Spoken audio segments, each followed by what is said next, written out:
Thomas Jewett. Mabry was a New Mexico politician and judge, who was Chief Justice of the New Mexico Supreme Court and the 14th Governor of New Mexico. Career: Mabry attended the University of Oklahoma and the University of New Mexico School of Law. He settled in Clovis, New Mexico, where he practiced law and published the local newspaper. He was a member of the New Mexico Constitutional Convention in 1910. Mabry held numerous political and judicial posts, including serving in the New Mexico Senate on the Albuquerque City Commission as District Attorney of Albuquerque, and as a state district judge. From 1939 to 1946, he was Chief Justice of the New Mexico Supreme Court. He was elected governor as a Democrat in 1946 and re-elected in 1948.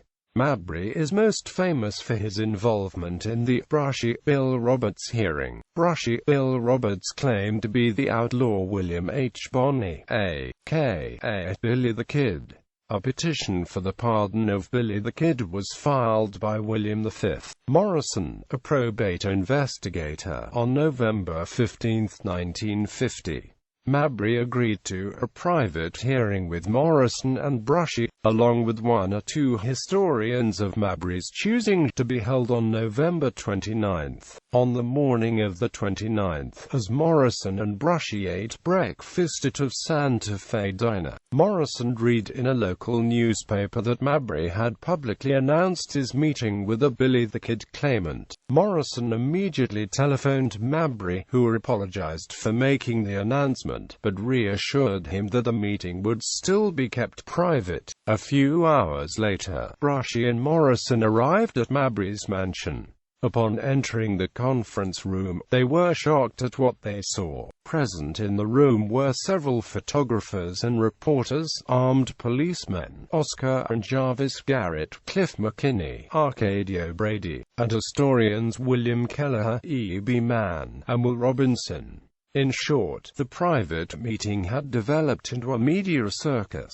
Badly frightened, Brushy apparently suffered a mild stroke, and when the questioning began, he failed miserably. However, the men asking the questions seemed to treat the affair as something as a joke. Some ridiculed him and refused to ask questions, while others primarily asked meaningless questions. He completely forgot basic information about himself and, when asked a question regarding the past of Billy the Kid, he couldn't remember Pat Garrett's name. Stating he felt ill, he was eventually taken to another room to lie down. Shortly thereafter, Governor Mabry made an announcement that he was not going to pardon Brushy, because he did not believe him to be Billy the Kid. Disappointed, Morrison took Brushy to a local doctor, Stan Lloyd, and when he was well enough, he took him home to Hico.